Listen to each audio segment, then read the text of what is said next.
Have you seen these amazing interactive data visualizations online and wanted to make something similar? Or do you need to make interactive charts for your web application? I'm Amelia Wattenberger, and I want to give you the tools that you need to create these crazy data visualizations.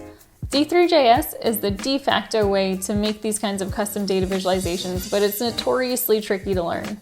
In this 8-week-long course, I'll walk you through building several basic charts from scratch, talking about the concepts that you need to know along the way, concrete examples, and all the nitty-gritty like how to combine D3JS with JavaScript frameworks and database design basics. It's really hard to find comprehensive material in D3. That's partially because database is a really multidisciplinary field, combining things like development, design, and human perception. I've been using D3 nearly every day for almost a decade, and I want to share the tips and tricks that you would really only know from that amount of experience. After taking this course, instead of using a chart library and having to choose from a line chart, a bar chart, or a scatter plot, you'll feel free to create basically any data visualization you can imagine. The most common route to learning D3 is copy and pasting examples, but it can be really frustrating because you don't necessarily understand every single line of the code. Instead, if you go through this course, you'll learn every part of code that goes into creating a data visualization, as well as how the D3JS API works. This course is made up of 8 modules. In the first part, we dig right into making a chart, and you'll have made your first completed chart within the hour. And then we go to more complicated, nuanced charts, and along the way, we're going to be talking about new concepts that go into each of these different chart types. And we're also going to go into more complicated things like transitions, animations, and interactions. We even cover the fundamentals of D3, SVG, data visualization design tips, and how to use D3 with web frameworks like React and Angular. By the end of the course, you'll be able to create sophisticated, advanced visualizations. This course is for you if you know the basics of JavaScript and you're familiar with the fundamentals of web development. If you need a bar chart, line chart, or scatter plot, a simple chart library is going to be good enough for you. This course is really for people who want to make interactive, custom data visualizations. If you've tried copy and pasting D3 examples but find yourself frustrated when you try to change anything, this course will be really great for you to learn those D3 fundamentals from the ground up. If you've seen these interactive visualizations in news sites like the New York Times, Bloomberg, the Washington Post, and you want to make something similar, this course will be a total game changer for you. When you join the course, you'll have access to our community Discord where you can chat with teachers and other students to help with your projects. This course taught by me, I'm Amelia Wattenberger. I've been developing and designing data visualizations and dashboards for almost a decade now. I work at the data journalism publication The Pudding, and I use D3 to create data-driven interactive articles. I struggled for years to learn the most practical way to use D3, kind of learning things line by line. And I want to take that knowledge and super speed your journey. And I'll teach you the foolproof method that I use for making visualizations and the tips and tricks needed to make your visualizations really shine. So a lot of courses start by talking about theory and abstract concepts. This is not one of those courses. We're going to dig in right away and start making our first chart right now. So for our first chart, we're going to make a timeline. Timelines are really good because line charts are really popular and they're fairly simple as far as charts go. So in this module, we're going to create a line chart that plots the daily temperature over time. It's going to look something like this when we're finished. Don't worry too much about the details. We're just going to get our hands dirty and write the code to get us started and build our first chart. This will give us a good foundation, and then we'll dive in deeper to each concept in the next 2 modules. The dataset we'll be analyzing contains 365 days of daily weather metrics. To make it easy, we provide the JSON file with this data, and it has data for 2018 in New York City. All right, so first find the index.html file. This is going to be a very simple web page. Let's close that sidebar so we can focus on the code.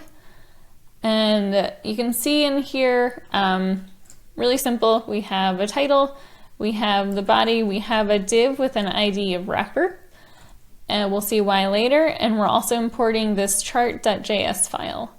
So if we look at this JavaScript file right here, it's also really simple. We're just importing D3, and then we have this draw line chart function that we're going to be filling out throughout this module. So the first step to visualizing any data set is to understand the structure of the data. So we're going to start by loading up our data file into our JavaScript file. And you can see right here, our data is all in this myweatherdata.json file. We can actually just open this up and look at it. We can see by the extension, the .json extension, it's a JSON file, which stands for JavaScript Object Notation. You can see this is a lot like what an array with objects looks like in JavaScript. So this first day goes all the way down to here, and this is 1 day worth of data for January 1st, 2018. You can see we actually have a lot of data for every day, but this is pretty hard to look at. So let's go ahead and load it into our JavaScript file. So let's create a variable, const data equals, and then we can use d3.json. So this is just a method that D3 has that will load up a JSON file. There's also d3.csv for comma separated value formatted file. That's just going to be a file where the data is stored in a different format. But this one's JSON, so we have this handy shortcut. And then we're going to type the name, so myweatherdata.json. And we're not getting errors anymore, so let's log out what is data right now. So over here, we can see that we're not seeing our array, instead we're seeing this promise. And that's because d3.json returns a promise. So we're going to have to add the await keyword here. If you're unfamiliar with promises or async await, don't get too bogged down right now. We'll add some resources for you down below. Basically, all you need to know is await makes our script wait until this JSON file has been parsed and can be used so that on the next line, anytime we use this variable data, we can be sure that it does exist. So over here, we can see all of the objects. This is a pretty long array. I think it's a year of data, so this is going to be an array with 365 objects in it. So if we open it up and we look at this first object, we can see all of the different metrics in our data set. So just a quick glance at these other items in the array, we can see that they're all similar. So we don't have to worry about normalizing our data set. And if we take a little bit closer look, we can see here's a time variable. So this is a JavaScript timestamp. It's just a bunch of numbers, and if we parse that using the date class, we're going to be able to get a JavaScript date time. We'll go more into that later. We have a summary string. It's mostly cloudy throughout the day on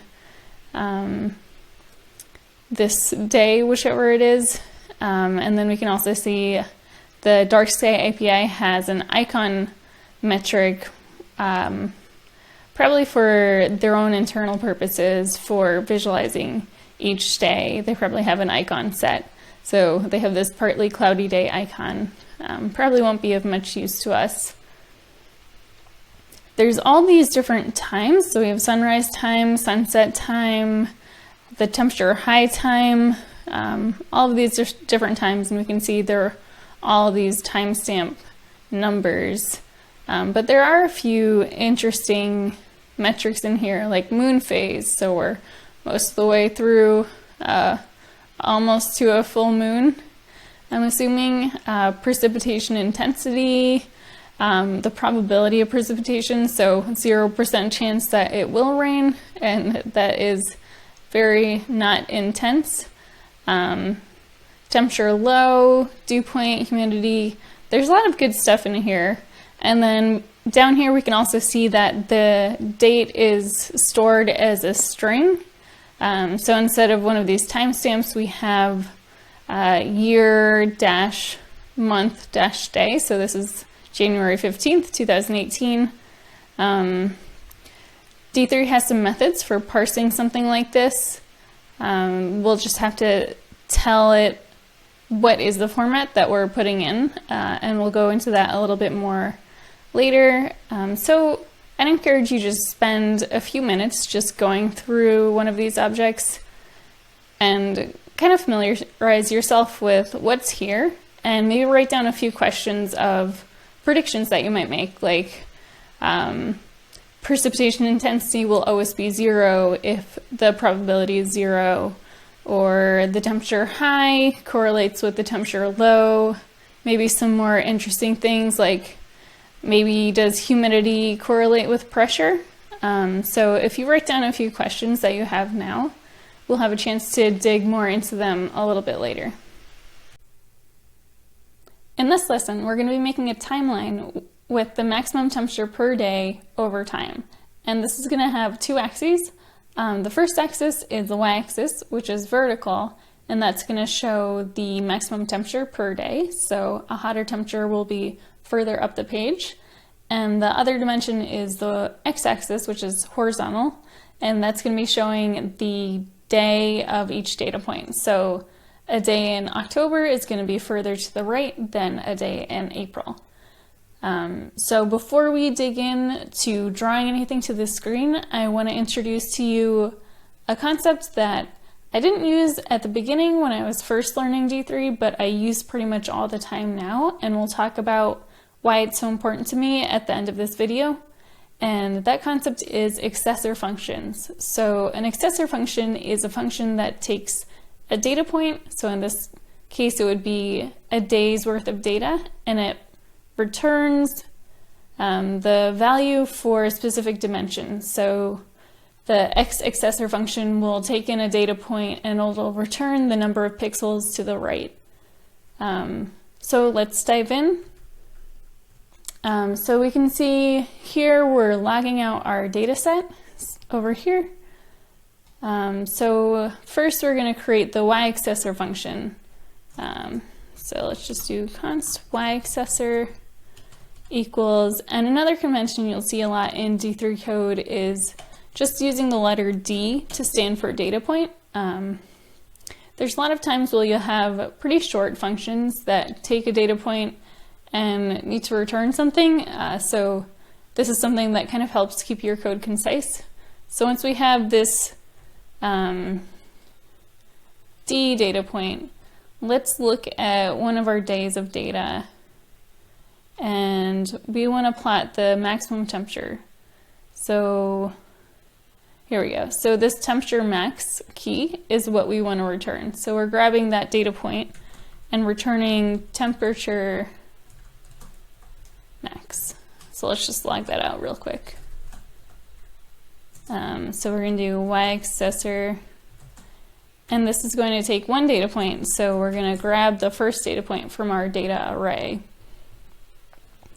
And it's coming out undefined because temperature is not what we're looking for. We're looking for temperature. That's how you spell that.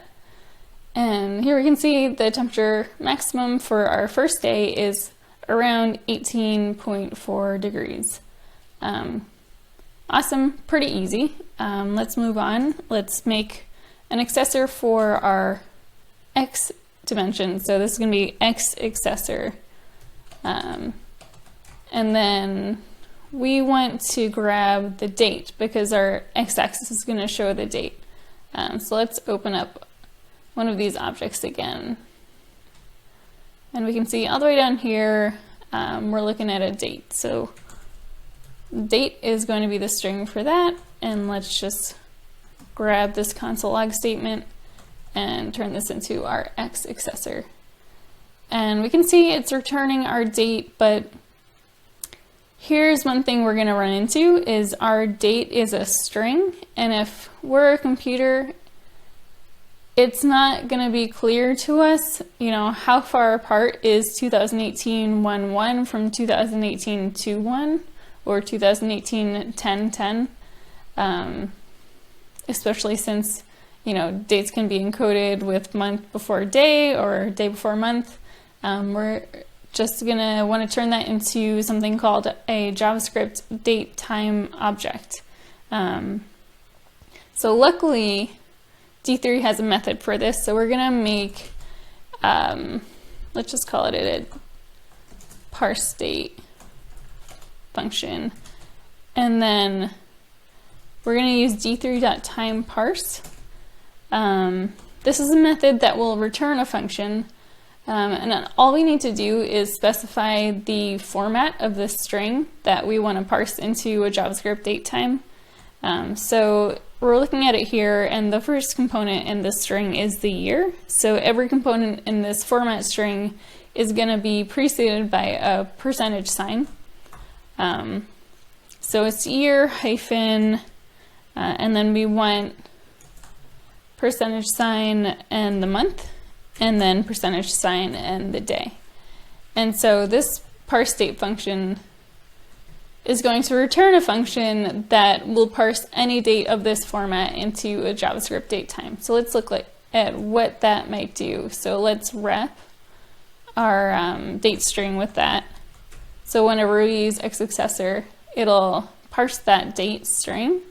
And we can see here that instead of that string, we're seeing this JavaScript datetime, which when you log it out, it'll have some kind of informative string instead of, if we do type of, we can see that it's an object here. But it'll log out in a more informative way, telling us, this is a date time that correlates to January 1st, 2018 at midnight. So this is great. And I also wanted to talk a little bit about why these successor functions are so useful. So there's a few reasons. The first reason is that it's really easy to go back and change your code. I'm sure we've all been in situations where we write code and then either the business requirements change or the design changes or maybe the data structure changes. And opening up an old code file can be a little bit daunting, but if you're always creating these successor functions at the top, you know exactly where to go if, say, you need to change how you're parsing the data set. I find it very helpful to just have those always in the same place, always at the top. And also, if you're not using the successor functions, you might have hard-coded this string, temperature max, in a few different places in your code file.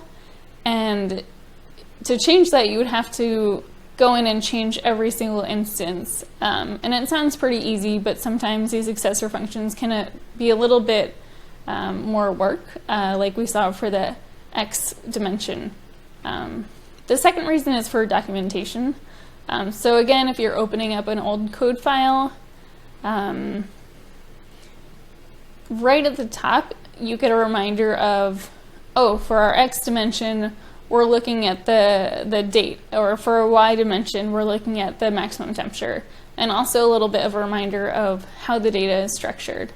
And the third reason is for framing. So I don't know about you, but when I'm about to visualize some data, I get really excited and I want to jump in and start drawing things right away. And this kind of makes me take a step back and really look at the data that I'm working with and think through, okay, we want date on the x-axis, or we want temperature as the color, and like sit down, look at the data, think about the different physical dimensions that we're going to be turning it into. And this can prevent, like, you spend an hour on a chart and then you realize that that's not really going to work with this data set, or the design isn't going to work. So successor functions, highly recommend them. You don't have to use them, but I find them really useful. So whenever we're visualizing data on the web, there are two containers whose dimensions we need to know. So the first one is called the wrapper, and the second one is called the bounds. So the wrapper is this outside container that contains your entire chart. So that's any of the data elements, the axes, the legends, that's what the wrapper contains. And then within the wrapper we have the bounds, which only contain the data elements. So you can see for this x-axis, the width of the bounds is the same as the width of the x-axis. And this is really important when you're creating charts on the web, because you'll often know how much space you want to allocate for the chart. Say it's the entire width of the web page and then a certain height. And then you also need to know the size of the bounds just to know how to draw these elements.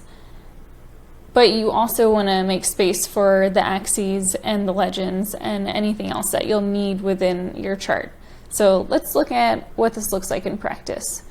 So if we go back to our code over here, let's take out this console log statement and let's create a dimensions object. So let dimensions equals and then create a new object.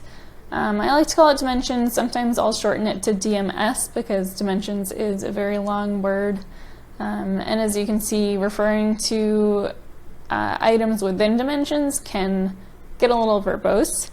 So first we'll define the width of our wrapper. So the width, let's make this 90% of the width of our window. So window.inner width times 0.9. And then we'll also want to know the height of our wrapper element. So height, let's just hard code it to 400 pixels. Because it's a timeline, the aspect ratio isn't so important, but it's nice for it to have enough height for you to see the variations in the line. And the other thing we'll want in here are the margins. So I'll just throw another object in here and define the top, right, bottom, and left margins. So for the top margin, if we go back to our diagram, we're probably not going to have an axis on top or to the right. But as you can see here, our data might overflow the bounds a little bit. So let's add a little bit, maybe 15 pixels, just in case the data overflows, but not too much that we're making our chart too small. And then also for the right side. But for the bottom, we'll have an axis down there. So let's make it a little bit larger, let's say 40 pixels. And then for the left side, often you'll want a little bit more space for your left-hand margin because we write words from left to right, so they'll often be horizontally longer than they are vertically tall, and we don't want them butting into our bounds. So let's give that a healthy 60 pixels. And you can always go back and change this after you've drawn the chart and maybe you've run out of space on the left. And the other thing we need to do here is specify the dimensions of our bounds. So let's just call this bounded width. And then the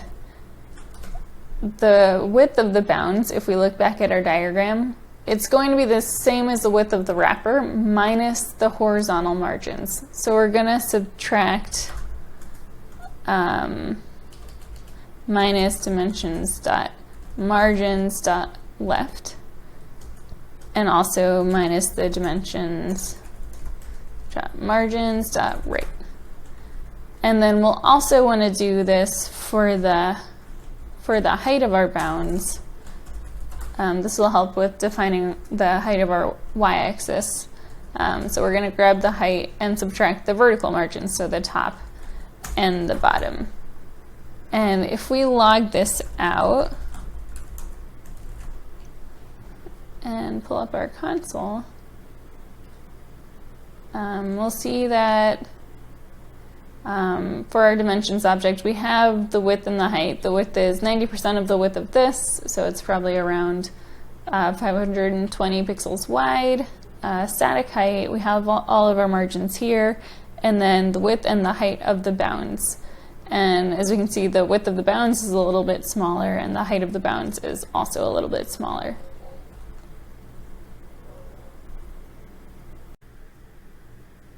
So now we're ready to start updating our website. So if we go to our code and we go to this index.html file, normally if you're creating a website, you'll just start editing the HTML, say adding divs or spans. This is a little bit different. We'll be creating our chart using JavaScript instead of just having a static HTML content. That's because, we need to load up the data and create the elements on the page instead of being able to hard code them. So if we look at our index.html file, we'll see it's pretty bare bones. There's a head, there's a body. We're importing our chart.js JavaScript script so that will run when our page loads. And we also have this div with an ID of wrapper. So when we're in our JavaScript file, we'll need something to hook onto to know where in our page we'll want to draw our chart. So we get to use something called d3.select. It's one of D3's methods, and it takes a selector string. So if you've ever written CSS or jQuery, you might be familiar with this string. Basically, if the string starts with a hash, anything after that will look for an ID of that name. So hash wrapper will look for anything with an ID of wrapper. If we instead started with a period, it would look for anything with a class of wrapper. And if we don't have any prefix, it will look for anything with that element name. So if we had just the string div, then it will look for any divs on the page. So knowing that we have this div with an ID of wrapper, let's go back to our JavaScript file and take out this log statement. And then let's create a variable with the name wrapper.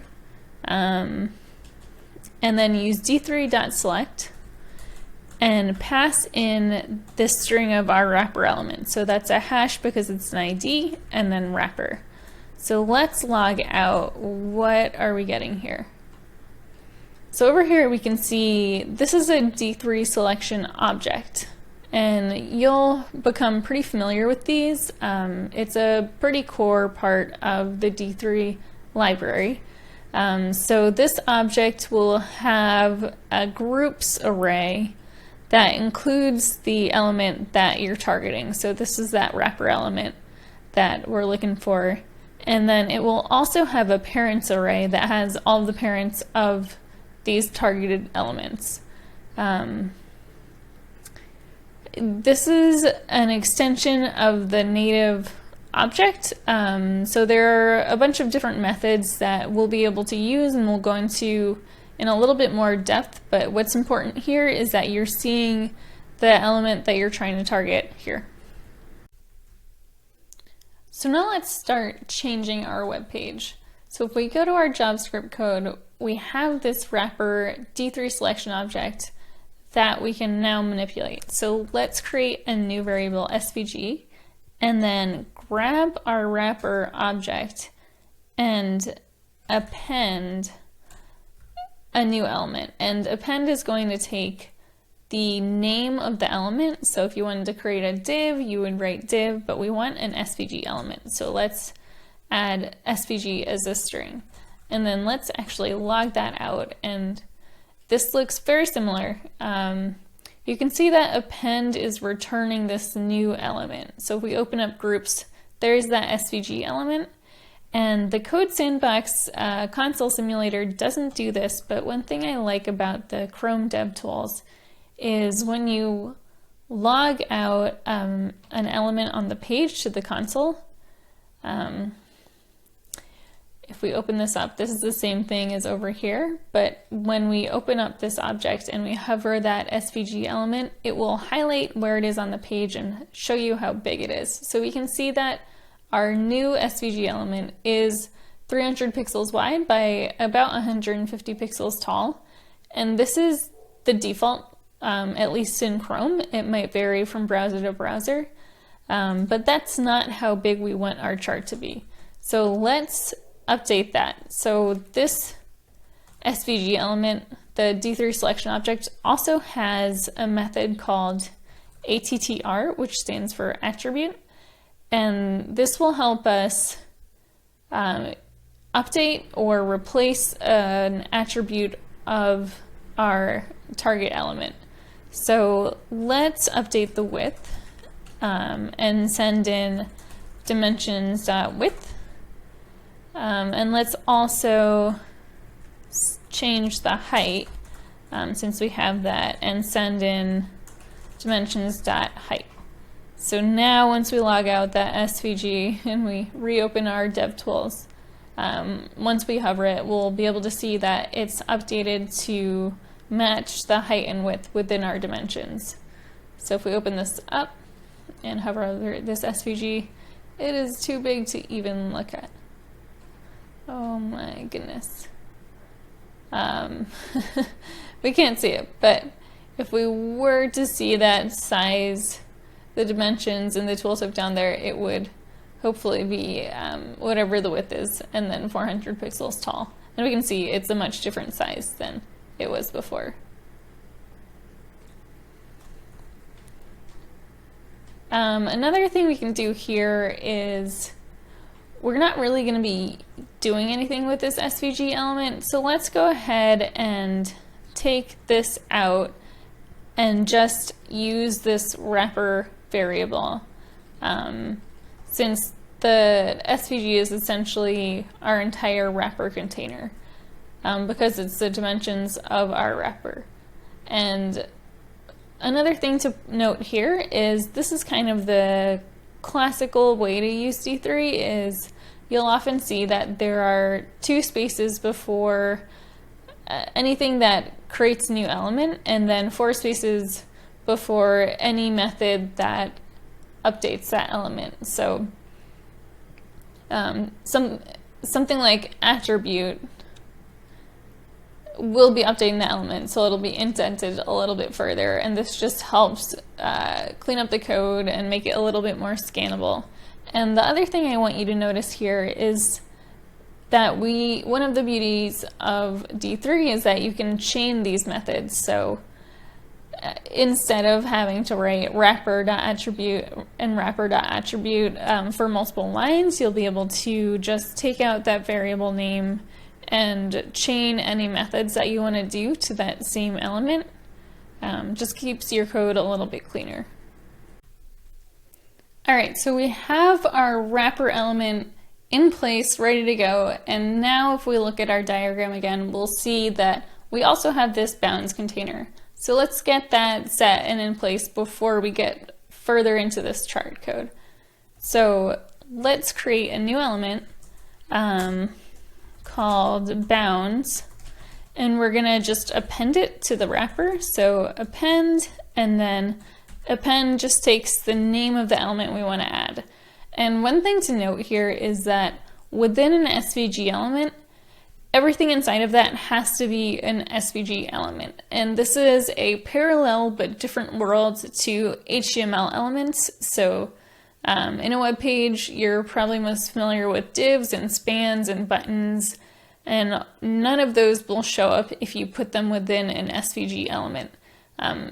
SVG elements have a different set of elements, and we'll talk about them one by one. The first one we're going to talk about is the group element, and the syntax for that is just the letter G. So instead of div, you have the letter G, and the group element is kind of like the div element for SVG. It's basically just a way to organize your code and move things around in a group. So our bounds are going to be a G element. And then if we look at the diagram again, we'll see that our bounds are shifted from the top left corner, because in SVG everything starts from the top left corner. They're shifted down and to the right. So to do this, we can add a style. So D3 selection also have a style method that's very similar to the attribute method that we used up here. The only difference is that instead of creating an attribute on the element, we are creating an SVG, a CSS style on that element. So we're going to add the CSS style of transform, and then we're going to just translate it. Transform takes a few different keywords: translate, scale, rotate, skew, just a few of them. But translate is just going to shift our element. And the first item for translate is going to be the number of pixels that it needs to move to the right. You could also have a negative number to move it to the left. But to move to the right, we're just going to find our dimensions, margins, dot left. So we can see we're shifting our bounds over by that left margin. And then we're going to add pixels because it's in pixels. And then we're going to add the shift down from the top. So that's going to be dimensions dot margins dot top. And again, we're using pixels. If this syntax is unfamiliar to you, it's just a template literal that was introduced in ES6. We're using backticks to start and end the string, and then anything after $sign and inside curly braces is going to be a JavaScript expression. So we can pass in JavaScript variables, and this will compile into a string with just translate and those two values. So if we log this out, console log bounds, and then we again open up our native DevTools console because it has that highlight that we like so much. And we grab this G element, we can see that it's shifted a little bit from the top left. We can also see that it's 0 pixels by 0 pixels, and this is okay because the G element is going to expand to fit anything inside of it. There's no way to specify the actual size. It's just kind of this container around its contents.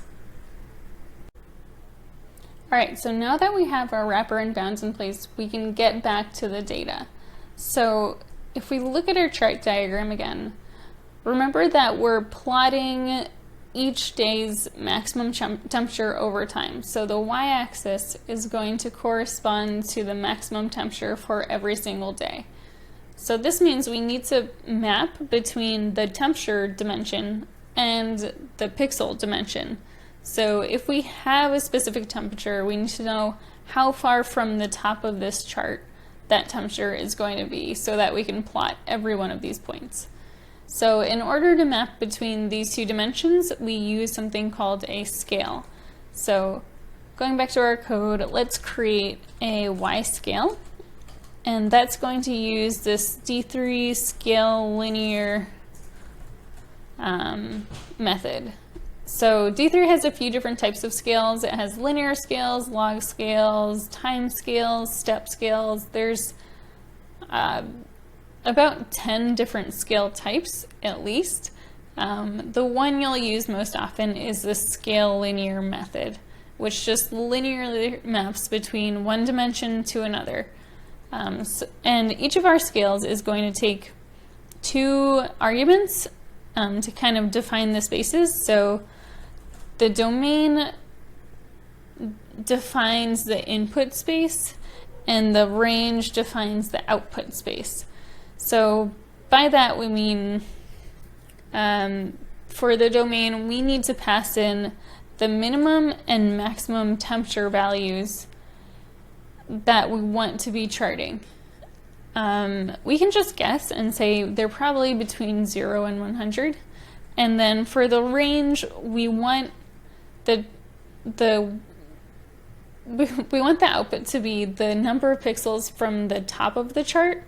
This is going to be a little bit backwards for the Y scale because that because in SVG coordinate space, you start from the top left. And usually when you're thinking about a chart, you want to know for the y-axis how many pixels up from the bottom it is instead of down from the top. So we're gonna pass dimensions dot bounded height, and then it's gonna go to 0. And let's just take a look at what's going on here. So let's grab the y-scale method that this returned, or the y-scale function, and pass 0 in here. So we can see that we're getting back the number 345. So this is saying if we have a temperature of 0, we're going to plot a point 345 pixels from the top, which is all the way down to the bottom of the chart. So if we then now look at what happens if we plot a temperature that's all the way up at the top of the chart, so say it's 100 degrees. Here. So we can see that it's going to be 0 pixels from the top. And then because we're using a linear scale, it's going to linearly interpolate between these two dimensions. So let's go halfway in between our minimum and maximum temperature. You can see this is half the height of our chart. D3 also has a method for getting the exact minimum and maximum value for the domain. This is helpful because you don't want to have a domain that's too large, because then your line will be really small and it'll be hard to differentiate variations in it. Or if your domain is too small, then you're going to be missing parts of your chart. So instead, let's use d3.extent. And this will take 2 parameters. One is the data set, and the second is the accessor function to get the value that returns the input to our scale. So thankfully we already defined our y-accessor here that takes a data point and returns the maximum temperature for each day. So we can just plug that in here. And if we log that out, let's just double check this is doing what we want it to do. We can see that it's returning an array with the minimum temperature for the year, the minimum maximum temperature for the year, and the maximum temperature for the year. And this is great, exactly what we wanted. Let's also just draw something to the screen to make sure we're doing everything that we think we're doing. So let's just create a variable that corresponds to the placement for freezing on our chart. So this would be freezing temperature placement. And for this, we just have to pass the freezing temperature, which is 32 degrees Fahrenheit, to our scale. This is going to be the number of pixels from the top of our chart that freezing is of water. And next, let's just look at this. So let's create a new element. Let's append them to the bounds. So bounds.append, and this is going to be a rectangle. The SVG element that creates a rectangle is syntax is rect, nice and short. And then we're going to use the attribute method to set a rectangle is placed using 4 different attributes. That's x and y to set the x and y position, and then width and height to set the width and height. So our x is going to be 0 because it's going all the way to the left side of our bounds. And the width is going to be the entire width of our bounds. So dimensions, bounded width, that one, yeah.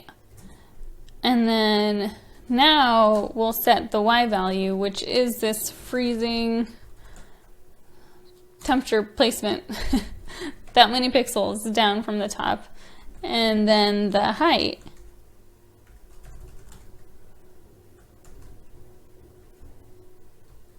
there we go, is going to be the entire height of our chart minus that freezing temperature placement. So dimensions dot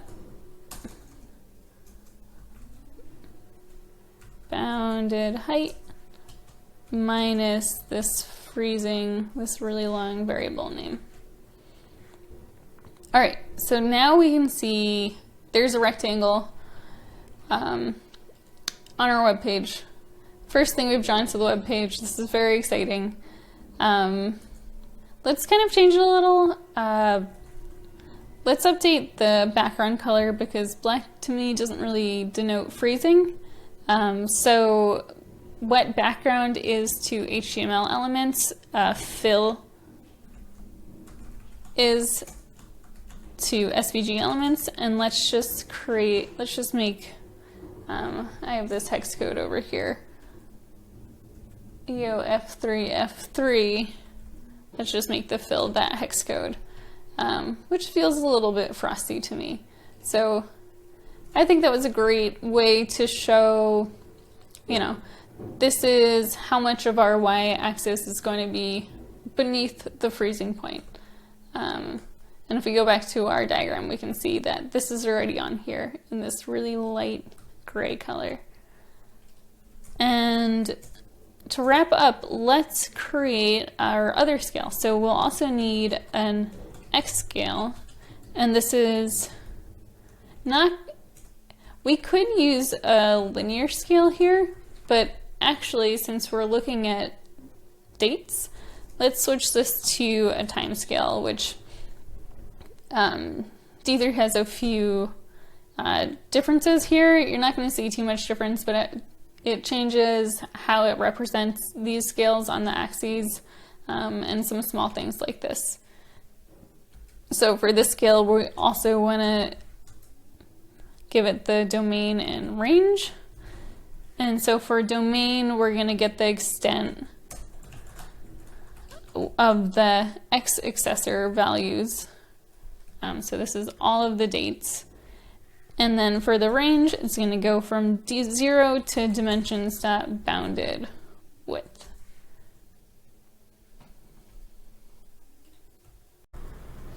All right, so now we're ready to start drawing our data elements.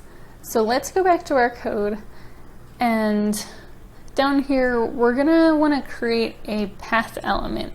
So const line equals bounds.append, forgotten in here, and then a path. So for any kind of complex shape in SVG, you're gonna wanna use a path element.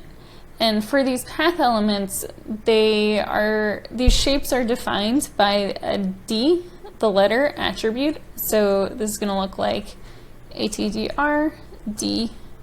And then the D attribute takes a string, and if you've ever been a kid and been learning to code, or maybe when you're first learning to code, you might have had some kind of procedural game, kind of like this. So this turtle is going straight for 80 pixels, turns 90 degrees, and then 26 times it goes 10 pixels and then turns by 10 degrees. So this is kind of what the SVG path string is doing, but it has these shortcuts. So it has these different letters that if you follow with numbers, it'll do different things. So for the letter M, it's going to stand for move to. So let's move to 0, 0. So that's the coordinates 0, 0, X is 0 and Y is 0. And another letter you'll see a lot is L. So that's a line to. So let's draw a line to 100 and then 0, and it's always XY. And then let's draw another line down to 100, 100. And another line, let's go over to 50, 150. And so this is kind of what a line D string looks like. As you can see, they're not really fun to make. So instead, let's use something that D3 gives us that I call a line generator. So const line generator. So this is going to use D3.line. And for line, we want to use two methods, x and also y. So for x, we want to pass a function that takes a data point and returns the x value of that data point, and the same for y. So hopefully there are bells ringing in your head saying accessor functions, and you're very close, but remember that accessor functions are returning the raw value, so that our y accessor is returning the raw temperature maximum value, and the x accessor is returning this JavaScript date time object. So instead, let's create a new accessor functions that will use our x scale and our x accessor around that data point. So we're going to want to do the same thing for y, but we're going to be using our y accessor. I'm spelling this wrong, aren't I? There we go. And basically this generator is going to take our data array and go through each point and determine the x and the y position for every point on our line. So to use this, we'll replace this string with our line generator, or we're going to pass our line generator our data. And we don't need to have a function here. We can just return line generator. So this is great. Something looks a little bit funky though. We can see this straight line all the way from our endpoint to our beginning point. And this is because by default, most SVG elements have a black fill and no stroke, which is the correlate for border for HTML elements. So let's update this. Let's take out that fill. Oh my goodness, I'm using keyboard shortcuts I didn't even know I had. So let's make that fill none. We don't want to fill. And let's give it a stroke of, I have this hex value over here that I like, but you could use any value, you know, there's a few good HTML colors, like gold is a good one. Oh, maybe that's not a good one. Or gray. Another one I like is cornflower blue. It's a little bit verbose, but it's a nice color. But I'm just going to throw in this hex color, and then this stroke is a little bit small, so let's also beef it up a little bit using stroke width, and let's give it a stroke width of 2. And there we go, we've drawn our data on our chart. Let's make that a little bit bigger and trigger a re-render.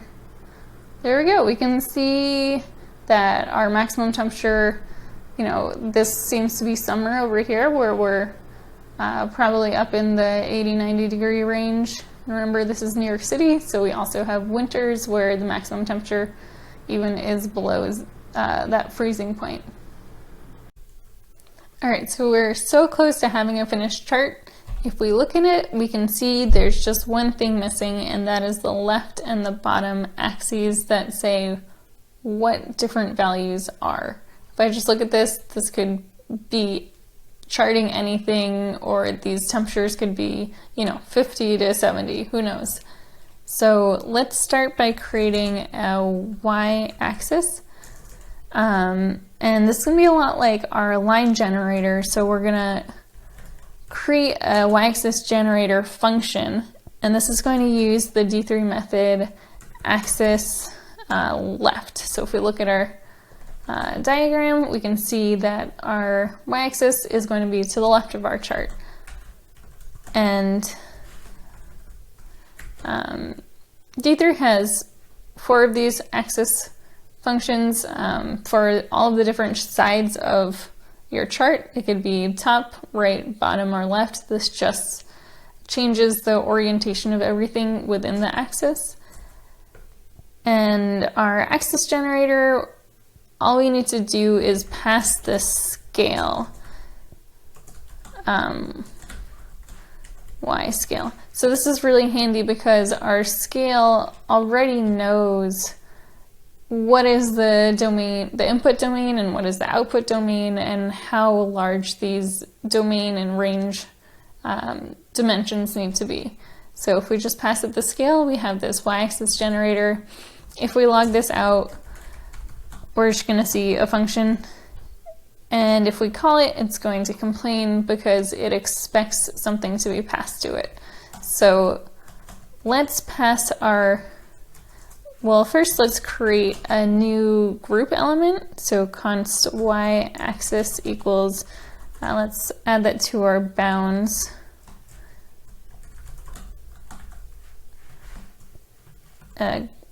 G is for group, and then we're gonna pass our y-axis to our y-axis generator. And we can see all of a sudden our chart has a y-axis. So it's created these little tick marks for each of the ticks and the tick labels that say what each of these positions means on the chart. One way of refactoring this code is just by using call and then passing this y-axis generator. It's going to do the same exact thing. I think now we actually have 2 y-axes because this code and this code are doing the same thing. Using call is really nice because you don't have to break the chain, so you're still using that chaining that helps keep our code so concise. Yeah, so we can do the same thing for the x-axis. So first we'll need to make the generator. So d3.axis bottom, because our x-axis is going to be at the bottom of our chart, and pass our x scale. And then we're gonna add that element. So bounds append g, and then call our x-axis generator. And that created a x-axis. You can see it's the bottom orientation of an axis. The tick labels are underneath the line that's supposed to show the boundary of the chart. But it's not exactly where we want it to be. So let's move it. Let's use style and then our transform translate trick. But now we only want to specify the y value. We can see it's horizontally exactly where we want it to be. So we can just specify a translate y and then pass in the entire height of our bounds. So dimensions.bounded height. And then we want to throw pixels in there. And it's a little bit scrunched right now. It's just creating that default axis. There are ways to specify, how many ticks there are, what format are these ticks in, and we'll get into that a little bit later. But for now, you've created your first chart, and this is so great, super amazing. Spend some time celebrating and going through the code line by line, just making sure you understand everything. All right, so we've already created our first chart. So in this lesson, we're going to make another chart, but it's a little bit more complicated. And as we go through it, we're going to go a little bit more in depth into each of those steps. So we have this massive weather data set, and there's so many questions we can ask it. And a lot of those questions have to do with the correlations between different metrics. So in this lesson, we're going to focus on two metrics. One is the dew point, so it's the highest temperature at which dew droplets form. And the other is the humidity, which is the amount of water vapor in the air. And it's nice to go in with a hypothesis. So at first glance, I would guess that they would be positively correlated. So a higher dew point would correlate with a higher humidity, but we'll see as we go along. So in order to investigate this, we're going to create a scatter plot. So in our scatter plot, we're going to have one metric on the horizontal x-axis and another metric on the vertical y-axis. And then each data point, so in this case each day, will be plotted within those two bounds. And at the end of this lesson, we'll have the chart and we'll be able to look at it and see how we can further develop our understanding of the relationship between these two metrics. So one thing you'll notice as you start creating more and more charts is that there are some general steps that you're going to do in every single chart that you make. So I know we sped through them a little bit in the last lesson. We're going to go through them each in more depth in this lesson, but let's just write them down and go through each of them to formalize them. So here we can see the 7 steps. The first step is to access your data. So this is looking at your data structure and declaring how to access each of the values that we're going to need as we're creating our chart. The second step is to create those chart dimensions. So this is figuring out how big is that wrapper box and how big are the bounds, how big are those rectangles. The third step is to actually draw these two elements. So we're drawing the wrapper element, the SVG element, and the bounds group element. The fourth step is to create the scales. So if you remember, the scales are the mapping between the data domain and the physical domain. So in the last lesson, we were mapping temperature values to pixel values.